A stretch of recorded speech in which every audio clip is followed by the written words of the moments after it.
১৯৭১ সালের ৭ ডিসেম্বর মুক্তিযুদ্ধের ইতিহাসে একটি গুরুত্বপূর্ণ দিন। এদিন বাংলাদেশের বিভিন্ন স্থানে মুক্তিবাহিনী ও মিত্রবাহিনীর সম্মিলিত অগ্রযাত্রা দ্রুত গতিতে সফলতা অর্জন করতে থাকে। বিশেষ করে মুক্তাঞ্চল বিস্তার, কৌশলগত শহর মুক্তকরণ এবং পাকিস্তানি বাহিনীর পতনের সূচক হিসাবে গুরুত্বপূর্ণ। আরও জানাচ্ছেন তহিদুর রহমান।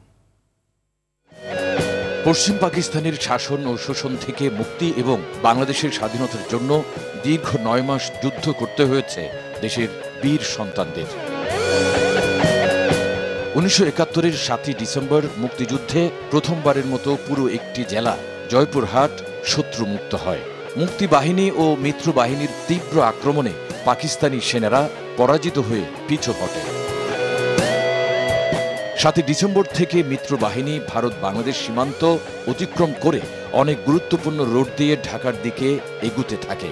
এর ফলে ঢাকা ছিল কার্যত ঘেরাও হওয়ার পথে। এদিন বগুড়া, দিনাজপুর, যশোর এবং সিলেট অঞ্চলের বেশিরভাগ এলাকা মুক্তিযোদ্ধাদের নিয়ন্ত্রণে চলে আসে। ৭ ডিসেম্বরের পর পাকিস্তানি বাহিনীর ভেতরে আতঙ্ক বাড়তে থাকে।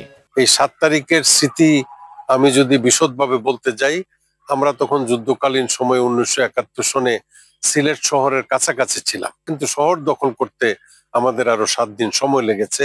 আমরা ১৪ই ডিসেম্বরে সিলেট শহর পাকিস্তানিদের হাত থেকে মুক্ত করেছি। সিলেট মুক্ত করে কুমিল্লায় এসে জেড ফোর্সের ব্রিগেড কমান্ডার মেজর জিয়াউর রহমানের সাথে দেখা করেন এই বীর মুক্তিযোদ্ধা।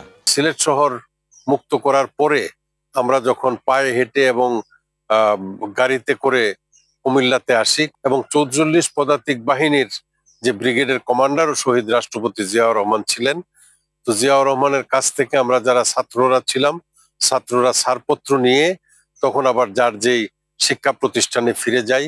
দেশের স্বাধীনতা যুদ্ধ নিয়ে কেউ যাতে প্রশ্ন করতে না পারে সে বিষয়ে সবাইকে সচেতন হওয়ার আহ্বানও জানান ছাত্র অবস্থায় স্বাধীনতার লড়াইয়ে অংশ নেয়া এই বীর মুক্তিযোদ্ধা। তৌহিদুর রহমান, RTV।